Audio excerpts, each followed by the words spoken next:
Our roads, they're going to be even busier, busier than what you see here if you're heading in or out of town on the Cape Fear Memorial Bridge. And Caitlin Stansel is live outside right now to tell us how to make your trip a little bit smoother. Good morning, Caitlin. Good morning, Caroline. Experts say more people than ever before are going to be on the roads this year and leaving earlier than ever before. A survey by TripAdvisor says that a lot of people are planning to leave on Monday this year. So we want to make sure that you're prepared before you get out there on those roadways traveling to see family for Thanksgiving. The very first thing you need to do, though, is check your tires and the air pressure specifically. If you don't know how to do that, well, driver's side door, open it. And right here on the inside is a sticker that lists the exact air pressure that each tire needs to be. So it lists the front, the rear, the spare, and you see the PSI number. That's the important number you're looking for. So 35 for the front, 32 for the back. Every car has generally that same number, but it can be specific to your car. So you want to make sure that you check the sticker inside your doorway. Now, when you go to check the air pressure, you can use just a standard gauge that you can buy from any gas station, any car place. And the key, though, is after you do put air in it, make sure you put that little cap back on the little spigot that the air comes out of. So this little tiny cap that seems really insignificant and is actually really important, you want to make sure you put it back on there because experts say that the air can leak out after you do fill it up. Another important thing you want to check are the fluids in your car. So pop that hood, come over, take a look, and what you're checking is the coolant, but also your windshield wiper fluid. If you're traveling to, let's say, Buffalo, New York this time of year, where we're seeing all that snow and ice, windshield wiper fluid can be very useful. It has alcohol in it, so what it can do is when you spray it on your windshield, it can break up all those icy bits that can form up there.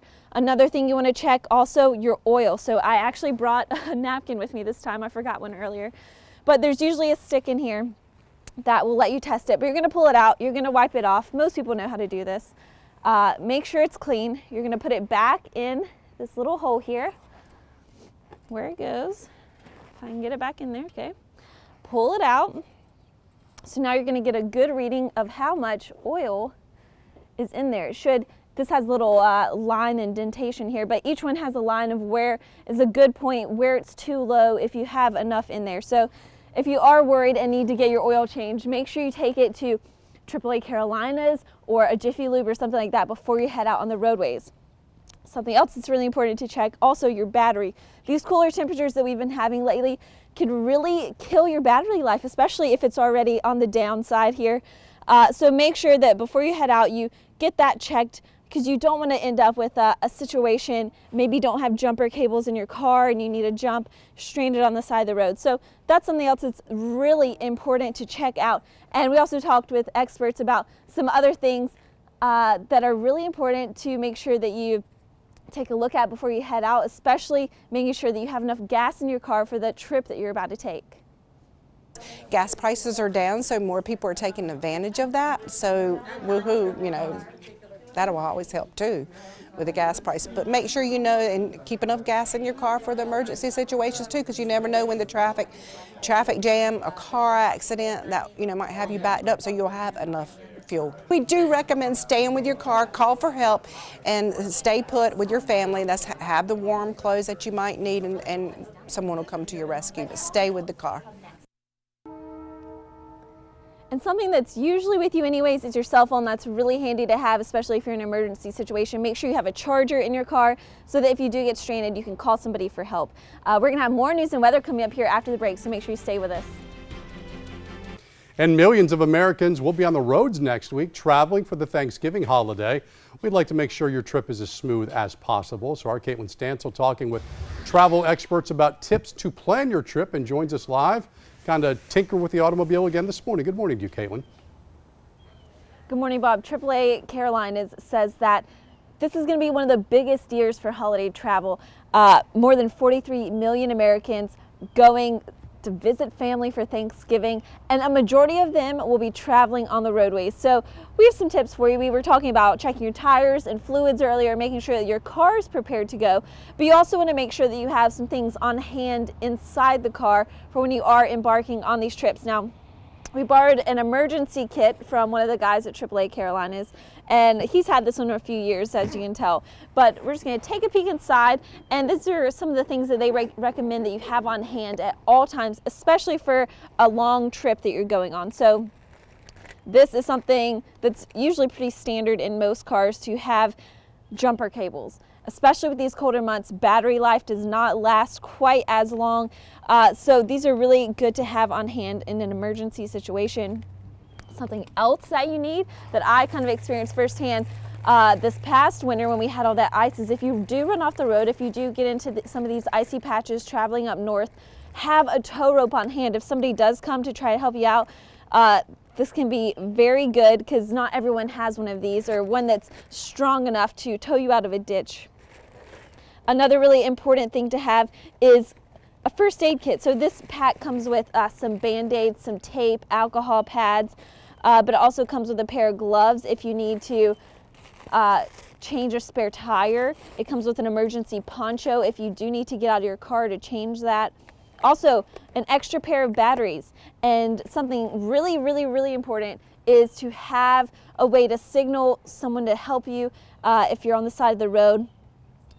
You might have a cell phone, which most people do, but if it does run out of battery, a flashlight, really simple, easy to have. You can flag somebody to see if they can come help you out of any situation. And we talked to experts who offered a few more tips that you might not think about when you're heading out on your holiday travel.